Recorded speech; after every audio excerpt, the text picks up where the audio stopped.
Alright, guys, hey there. It's the next episode of the Maxwell and Traye Show. So I'm currently kind of exhausted because Fun fact, we recorded for an hour, and my mic wasn't on. It was gone. My mic wasn't on. And so we recorded for an entire hour, and nothing. So yeah, this is today's episode of the Maxwell and Traye Show, brought to you by, again, nobody. And this is going to be an abridged version of what we already recorded because, well, I don't feel like talking for an hour again. I'm sure you feel the same way, Maxwell. I do. All right, so welcome back, guys. All right, so today is obviously May 4th, which is National Star Wars Day. So, of course, we're going to be talking about Star Wars. But before we get into the actual discussion, I just wanted to make a few announcements. First, I wanted to thank Hayden for our awesome logo. If you don't know, Hayden is a graphic designer. You can find him on Fiverr. His name is Vextap, Vextap, one word. And he makes awesome graphic designs and logos for really cheap. So if you guys want something or need it for any sort of project you're doing, hit him up. He will get you a really good deal on just awesome graphic designs like our logo, and he's doing a lot of other stuff. I would actually like to point out that for really cheap is not actually proper English. It would have to be for a very low price. My patience with you is going to be wearing really thin this time around. I just wasted an hour.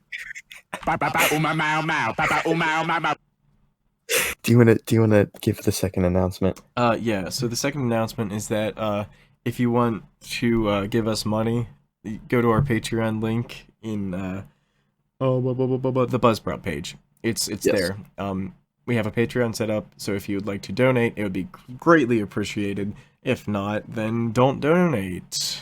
But, and if you do want to donate, special patrons will be getting access to exclusive content. And as we discussed in our first recording, we may post a Star Wars fanfic on there. Yeah, Star Wars fanfiction. We had an entire discussion about Star Wars fanfiction. Right. So if you guys are up to it, if we even get one patron, I think we're going to write the fanfic and it'll be up there. So yeah, that'll be something for you fellas to enjoy. So I think with that, let's move into the discussion. This is going to be a very abridged version. I think now that we have our thoughts actually formulated, we'll be able to share quicker too. Honestly, so, I think this is going to be a little better because we're not rambling on. Right. Actually, yeah, I think in hindsight, this is going to be better. So we're going to kind of break down. What's that? I thought that would be big news. Okay, so we're going to be breaking down this episode into talking about the movies, original trilogy, prequels, sequels, and then we're going to talk about the stories, then the TV shows, and Disney Plus.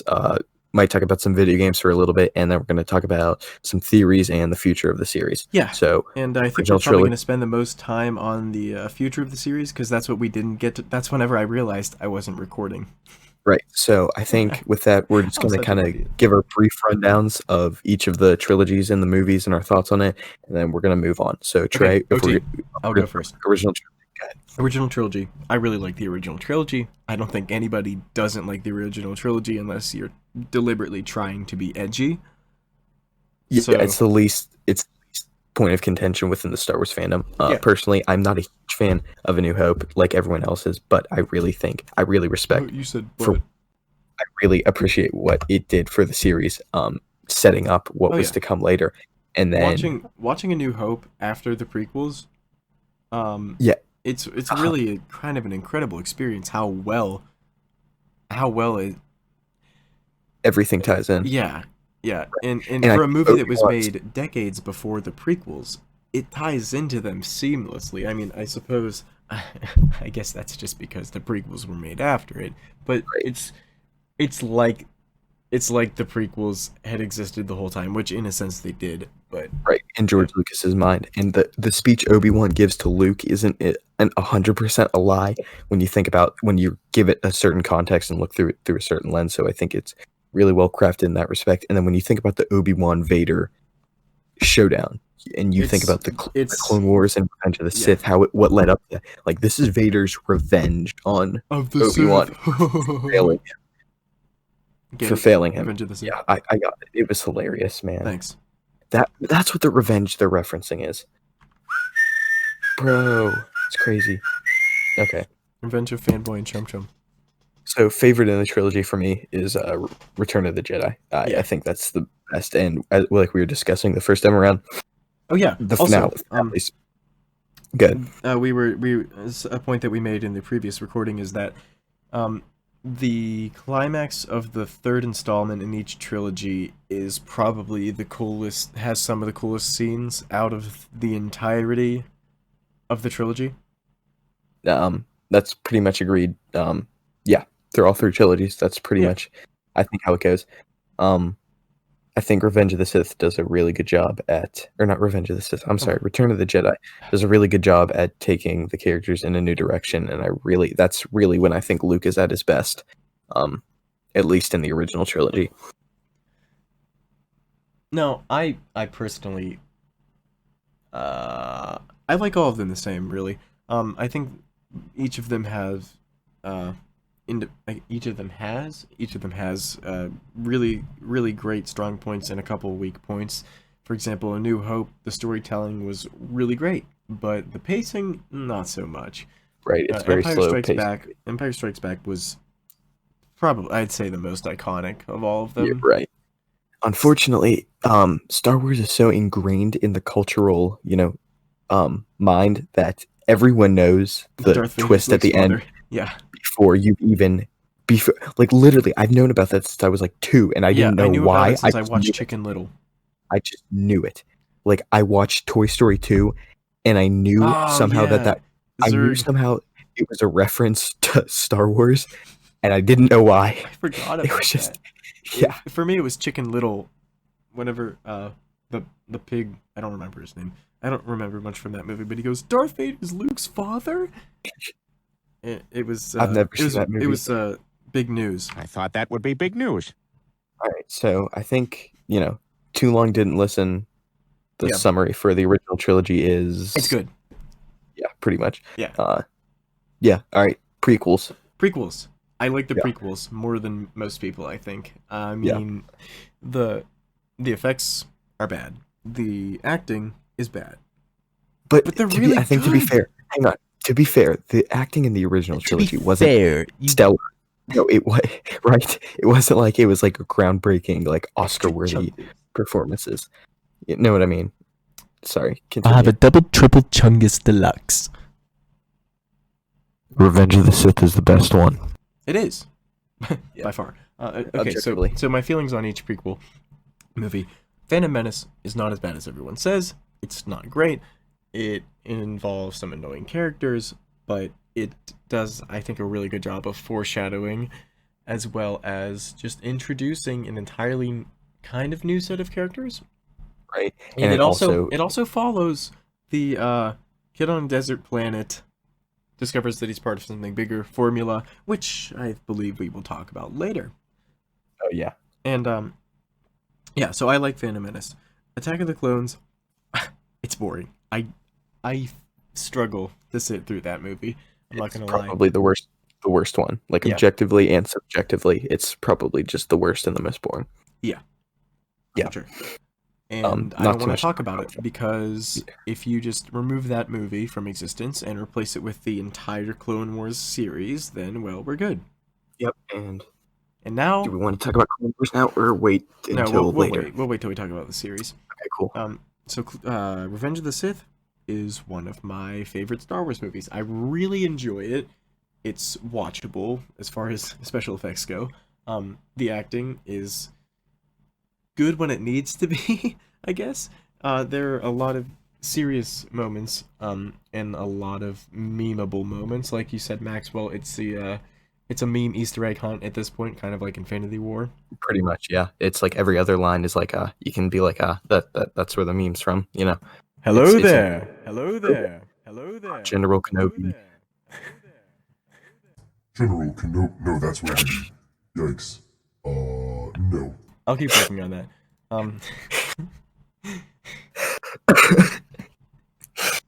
Get on with it. Anyways, yeah. I like Revenge of the Sith a lot, and of course, the climax, the lightsaber battle, is the best lightsaber battle in all of Star Wars because, the ending is so good because it's so tragic. You know, Anakin falls to the dark side. Everything goes as possibly horribly wrong as you can imagine, but then you know that in the end, it gets worked out. Right, and I think it does a fantastic job of just foreshadowing events to come and just building up, you know, if you're going to watch it in chronological order, building up Yeah, Anakin and his fall, but then ultimate redemption. definitely. All right, so Okay, do we want to yeah. talk about anything else or move into the sequels? No,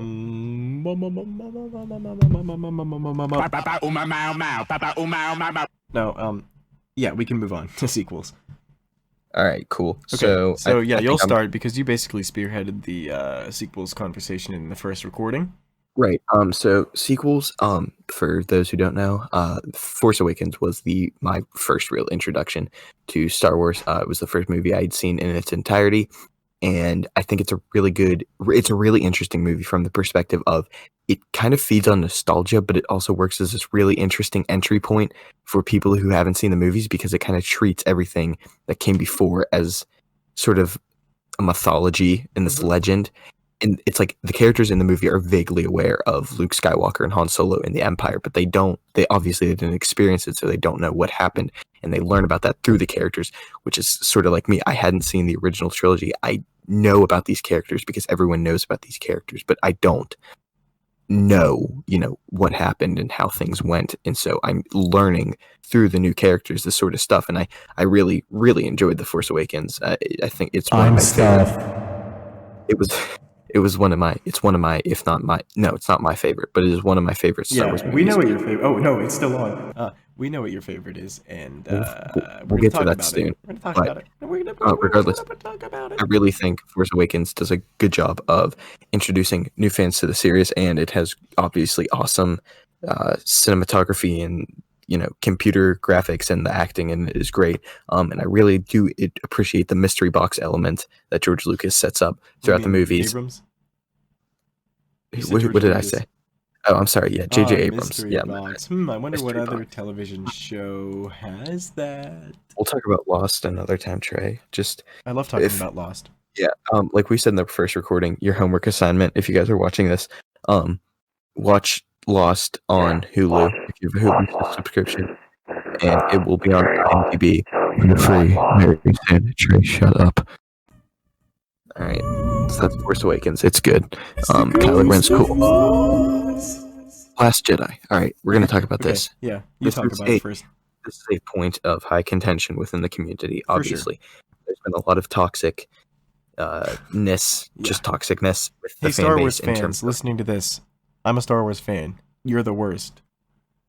you really are. Like, no one involved should get this much hate mail, especially considering it is a good movie and objectively one of the better Star Wars films. I really like what it does because the complaint with... Actually, I'm going to interrupt you there. You're good? What's up? Yeah, I'm just thinking, probably one of the reasons people hated it is because it wasn't really quote-unquote Star Wars film. Right, which... To me, though, again... Yeah, no, I know. I'm not... Every time you do that, it gets funnier. No, it doesn't. I'm not fighting you on it. I'm just saying, like, the point is Last Jedi is good, and everyone needs to accept it. Like, yeah, I like it. It's good. I think it does a really good job. Casino scene. Yeah, the Canto Bite scene is probably one of, if not the weakest scene in the entire Can we just delete saga it from the Star Wars canon, please? Right. Please. I also really didn't. I thought Rose, the actress has gotten enough hate as it is. I don't think she did a good performance. It wasn't and her fault that she played a bad character. Right, the character isn't terrible even, but it's like there's dumb things like the scene with saving Finn at the end is just terrible for Finn's story arc, and they should have not done what they did with her in that scene. It was a really dumb idea. That kind of gave Finn, nothing to do in Rise of in the Rise of Skywalker. Skywalker. Yeah, I don't know. I think it was interesting that he was force sensitive. I know that got a lot of complaints because it came out of nowhere, but I think, if you're given this character with no direction left, make him force sensitive.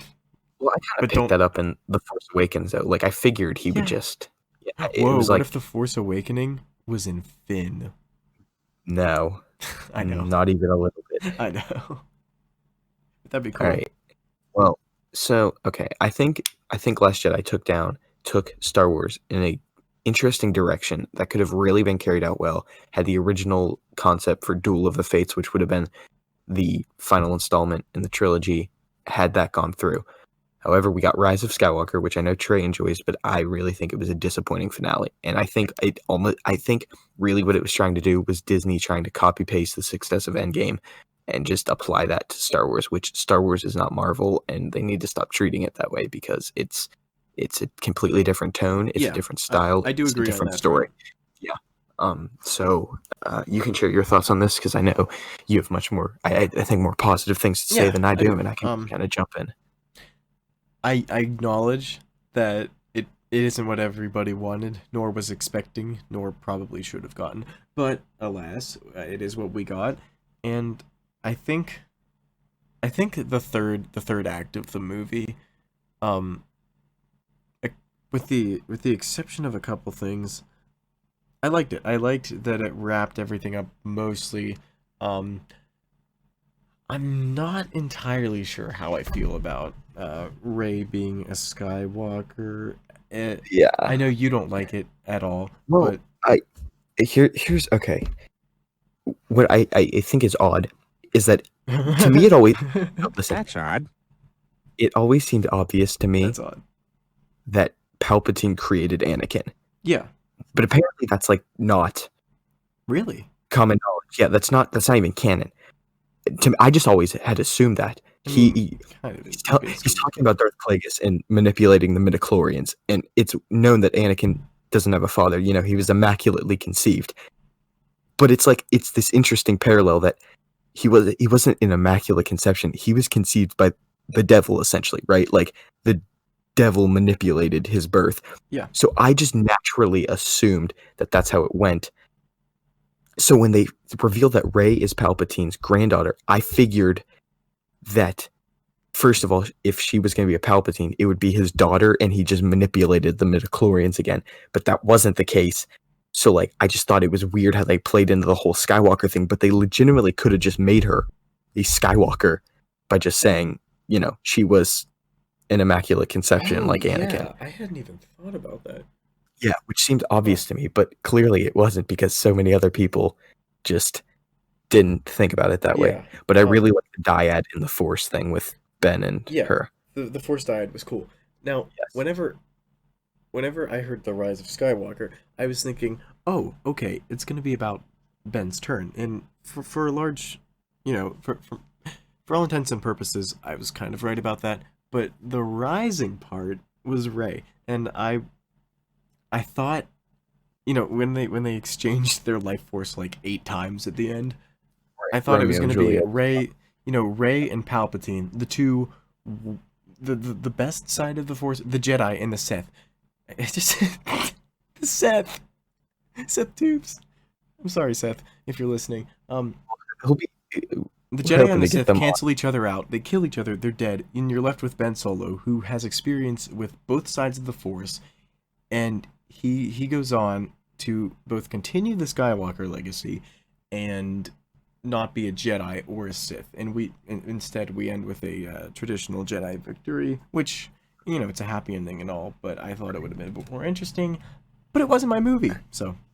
Well, that's my point with The Last Jedi, is I thought they were taking it in this new direction where there isn't going to be, ultimately, there isn't going to be Jedi or Sith. There's going to be, and I thought they were going to maybe not call them this, but Skywalker. That was going to be the name of the people that traversed light and dark, and Ben could have been the first. Ooh. There's this new wave. Remember at the end of Last Jedi, there's that broom kid, and he's force sensitive, and it was hinting that he, it doesn't matter your upbringing or your heritage, that you could still make your way in the universe and become something important. Yeah. Okay.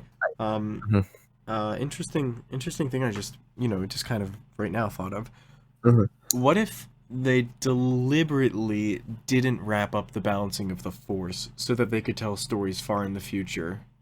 Right. Well, which I figured also, Yeah. but so I mean, obviously, if that that would be the balancing of the Force would be the perfect conclusion for Star Wars if we really were concluding Star Wars, but we right, both but know we that have that's not happening. much more to go. So if this had to take a hit, so we can have great Star Wars movies in the one-off Star Wars movies in the future, Which we did, which we'll talk about.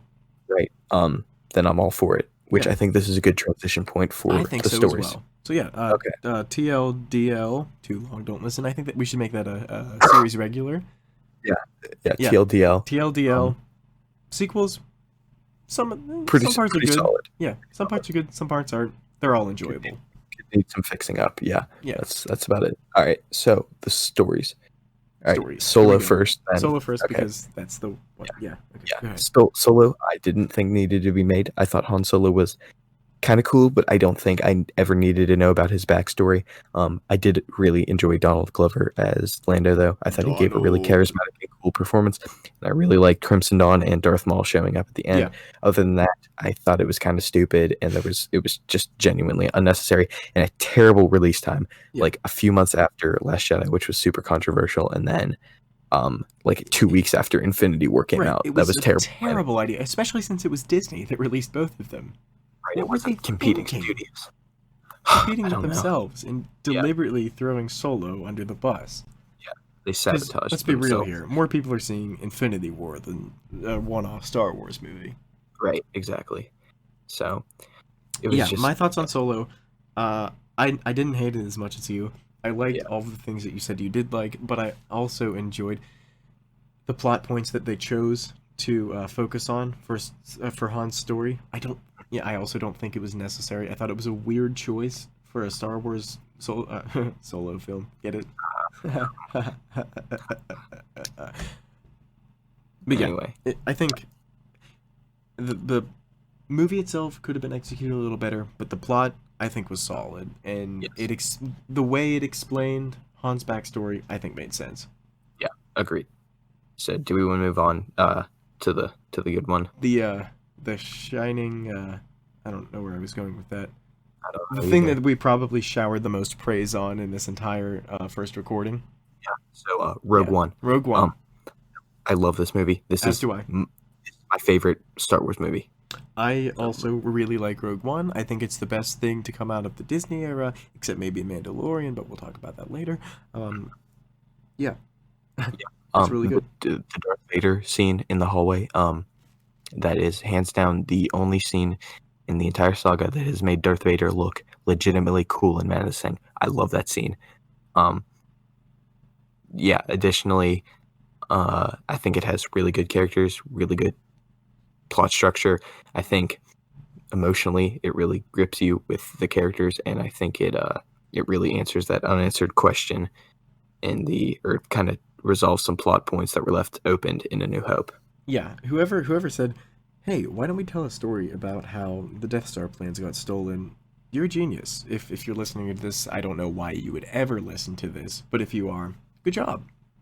It turned out great, and Yeah, I liked that there weren't really any ties to major Star Wars characters, with the exception of the ending, of course. I think it's cool that Cassian Andor is getting his own spin-off series because he was definitely an interesting character, and he's a character from the movie that really people are gonna know him, but he's not the same level as someone as iconic as Anakin or Luke, and I think that's a really, really cool kind of fan support. I don't know how to quite put it, but it's a good starting point for a TV series. TV series kind of leads us into our next point. Yeah. Shows Mandalorian. So Mandalorian. let's talk about it. I also really like The Mandalorian. Yeah. There's a lot to talk about with it, but I think to kind of condense it, it is a really good show about unknown characters kind of traversing this post-Empire, pre-First Order world. Which, might I add, we have not seen yet. Right. I think that's an extremely interesting time period to start to focus on with new content coming out. So, yeah, it shows us what that world's like, and it's pretty cool because it's pretty much like the Old West. Like, everything is up for grabs because there's no central authority anymore. It's just, it's the lawless galaxy. You know, people can just do whatever, and there's bounties on everyone's heads because everyone's a criminal now, and it's pretty awesome. I don't think we can't talk about this without mentioning the Darksaber and Yoda. No. I'm not going to talk about. I'm just saying. Darksaber and Moff Gideon. All right, we'll talk about Darksaber and Moff Gideon. Good. Darksaber is cool because it was introduced in the Clone Wars, and I think it's awesome because it's cool. Yeah, that's not what I was actually going to say. I've always found it an interesting concept. You know, a lightsaber that has been passed down through a group that isn't Jedi, nor are they Sith, nor are they General Grievous. It's just a really strange weapon that was introduced in an episode of the Clone Wars and now is in live action. And it's going to play a pivotal role. And Moff Gideon is pretty cool as a character. You know, we don't know anything about him. Yeah, he's another character that's just yet to be explored that we could really dive into and just check it out, see what happens. And I think it'll be really cool to see in season 2, along with the exploration of Baby Yoda and where he comes from, species, and yes, of course, Ahsoka coming into play, which will be really cool to see where her story arc goes. And I think while we're on the topic of Ahsoka, we can kind of switch over now to Clone Wars. The Clone Wars. Yeah, and Trey, I'm only up to the end of season 2 on the show, but Trey is caught up to all of it. I'll take it from here. Yeah, you can just take it. I love the Clone Wars. I watched it I first watched the whole thing when it was on Netflix a couple of years ago. That was, of course, whenever it was only up to season 6. I really, really enjoyed that show. I think it was an example of serialized animation at some of its best. The first season is a little rough, but then animation quality and story quality got a lot better. I think introducing Ahsoka was one of the smartest moves in Star Wars history, of course unknowingly, because she's a fan favorite now. I also think giving the clones personality was just added so much more impact to Episode 3 in Order 66, which we are now seeing play out in the Clone Wars series. And it just adds so much extra depth to the prequels. Because, you know, what Episode 2 failed to do, the Clone Wars makes up for massively. It makes Anakin a likable character who isn't really that whiny. I think Anakin is actually probably my favorite Star Wars character, all things considered. It introduces, you know, the politics of the whole thing. It tells these really, really important stories through the lens of a children's cartoon, which is no easy task, of course. You get to see a lot more of General Grievous. Whenever I was rewatching the movies before the release of Episode 9, I actually forgot that Grievous was on screen for only a few minutes, because I had this idea of him from watching the Clone Wars, that he was this massive looming threat, but he's really only in one movie for a limited amount of time. But yeah, I love the Clone Wars. It's probably one of my favorite TV shows.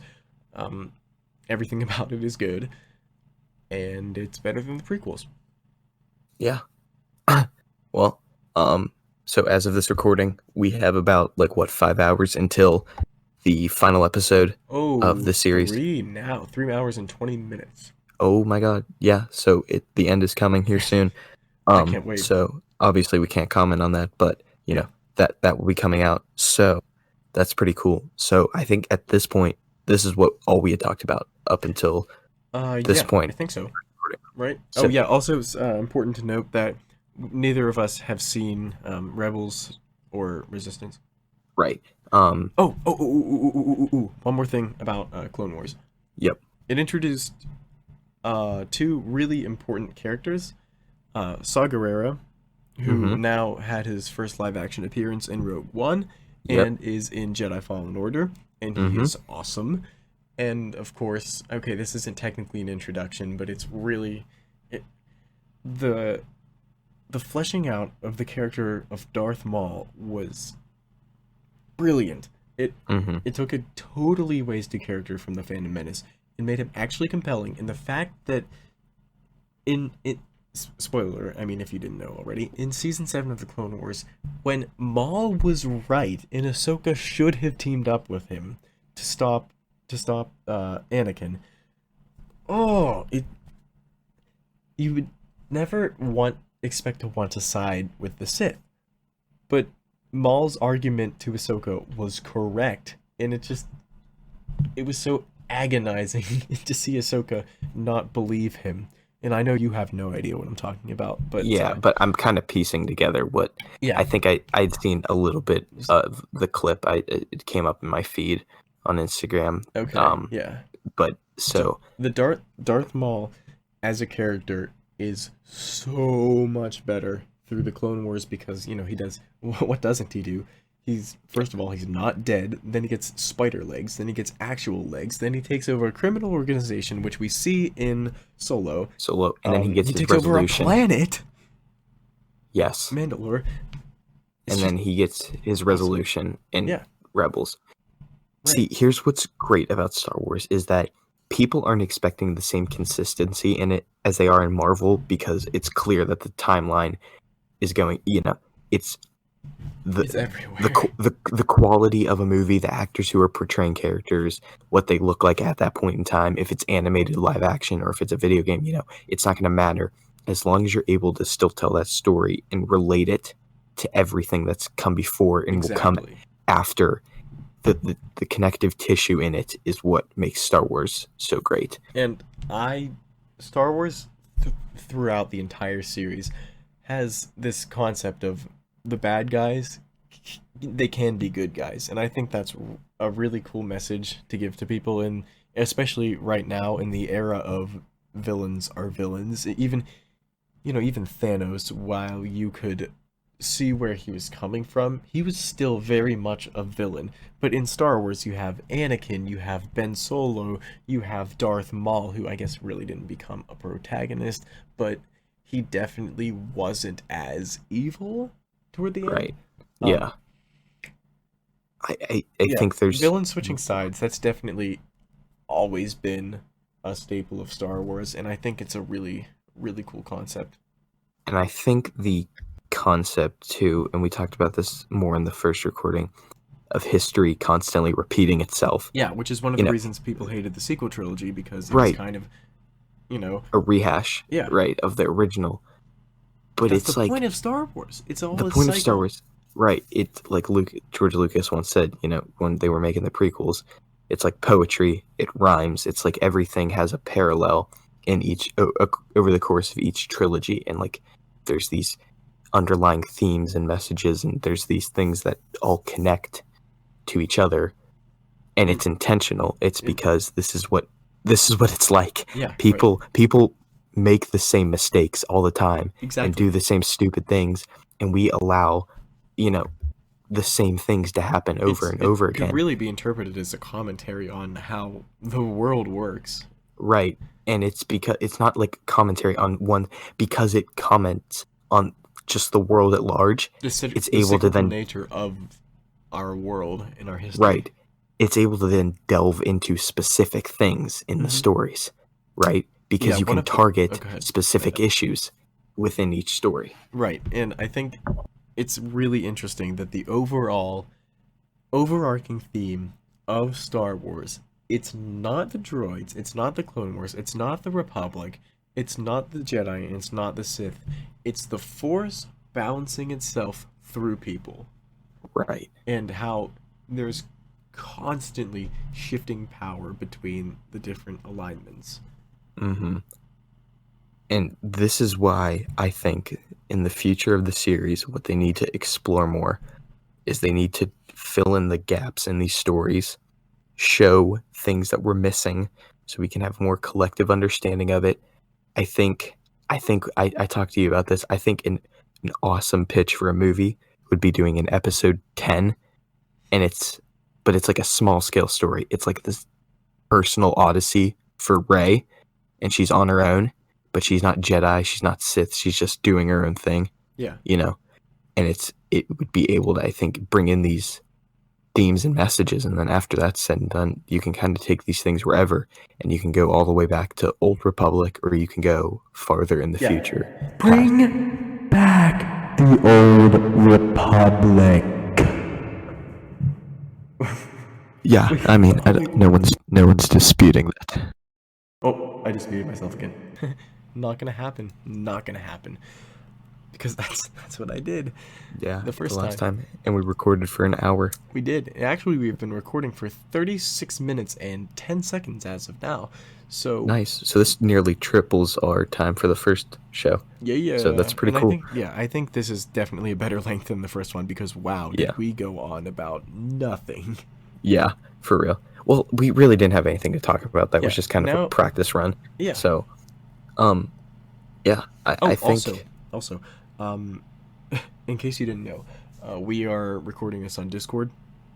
Mm-hmm. And so we're practicing proper social distancing. And we're probably going to have to record our next few episodes like this. So right. The format isn't, ideal, but it's better than nothing. Right, exactly. So we're hoping to put out more content soon. We're also working on...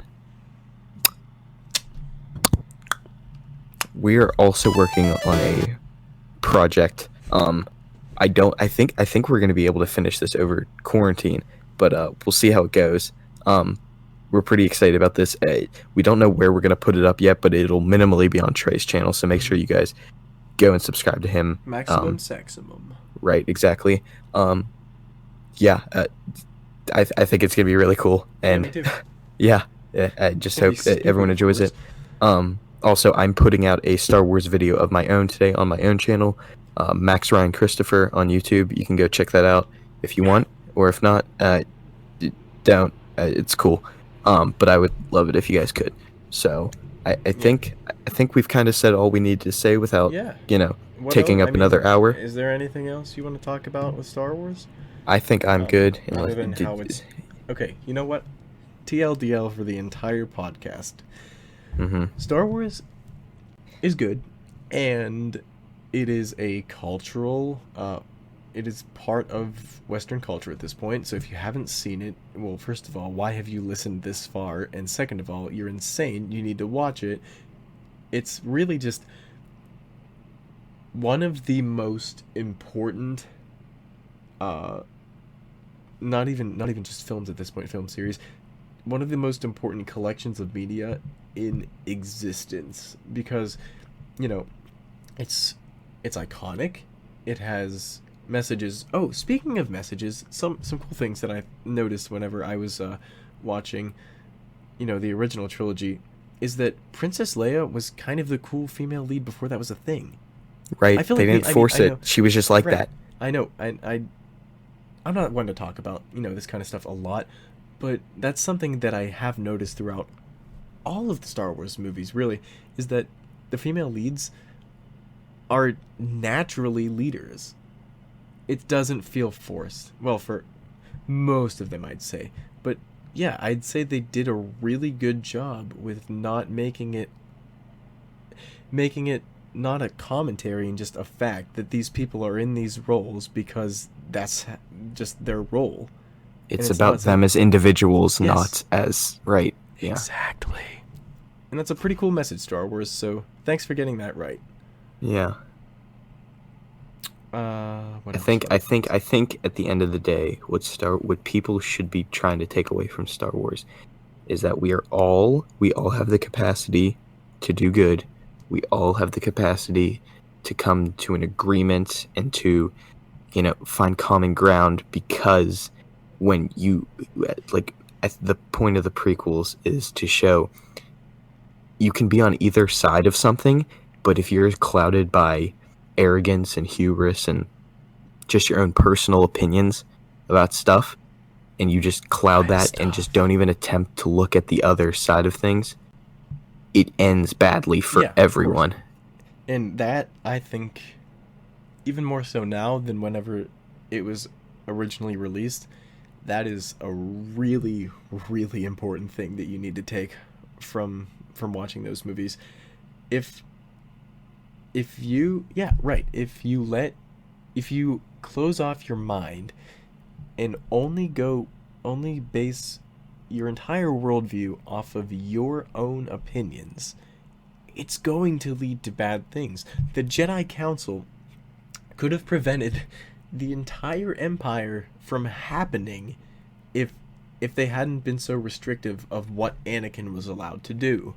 Right. And the Sith just exist because the Jedi are so restrictive. They exist as a counterbalance to the restrictiveness. Right. And on the flip side, they have their own mentality that is obviously bad, but it kind of comes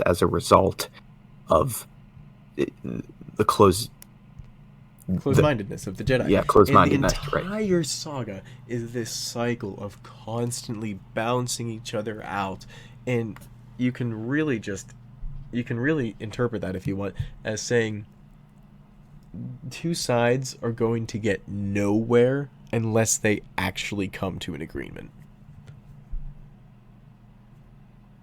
Right.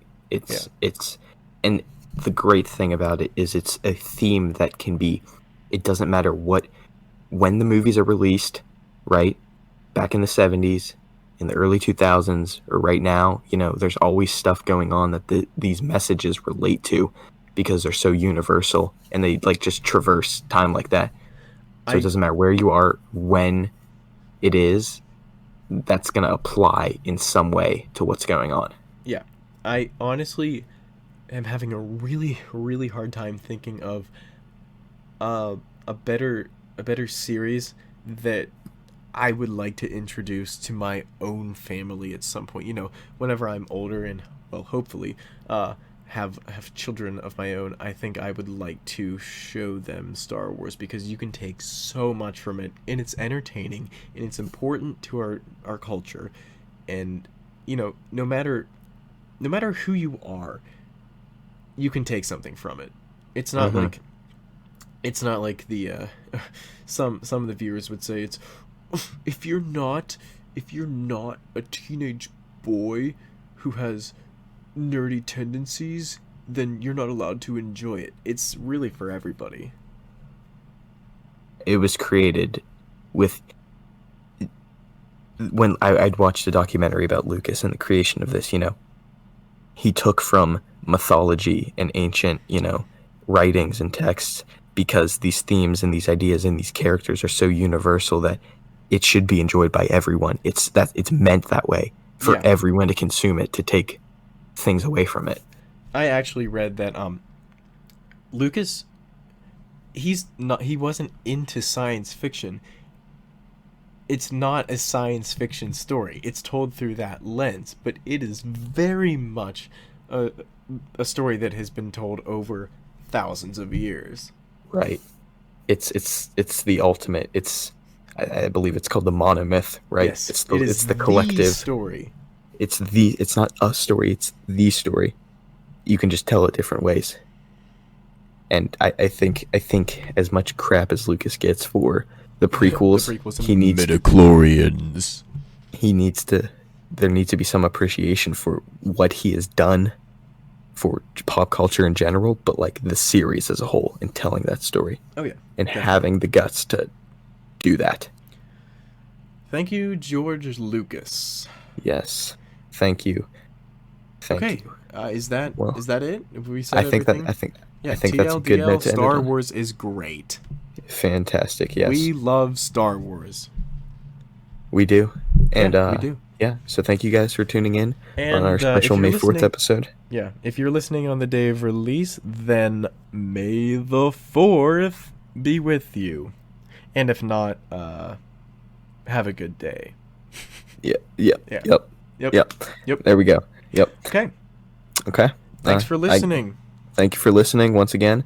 That's about it. We're gonna sign off now. Yeah. After collective almost 2 hours of recording. Oh man, it was bad. That was one of the most devastating moments of my life. Whenever I saw that I had not recorded myself, it was bad. All right. So yeah, well, stay tuned for the next episode. Hopefully, we'll be able to keep rolling them out more quickly. Hope you enjoyed. Yeah, your homework. Watch Star Wars if you haven't watched Lost, because that might be our next episode topic. Very well, maybe. And remember to check out our Patreon because we may be doing Star Wars fan. Yeah. And don't forget to be awesome. Oops, I believe that has already been said. We still need a catchphrase. Yes, we do. Well, Trey, do you want to end it with Peter or May the 4th or something like that? Or the one we did on the first one.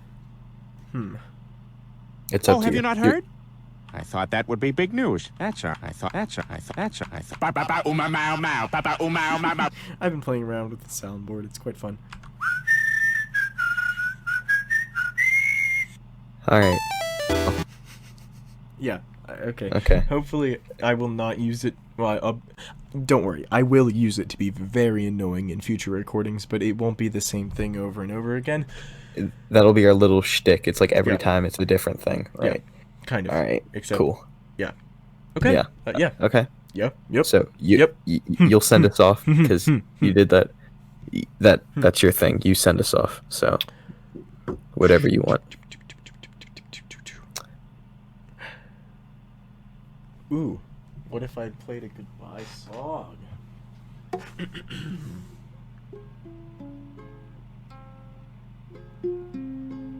It's the end of the episode. We have to go now. I'm so sorry. Yeah, see you next time on... Oh, you're supposed to say it with Traye Show. The Maxwell Traye Show. The Maxwell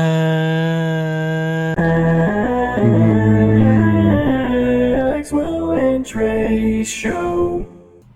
The end.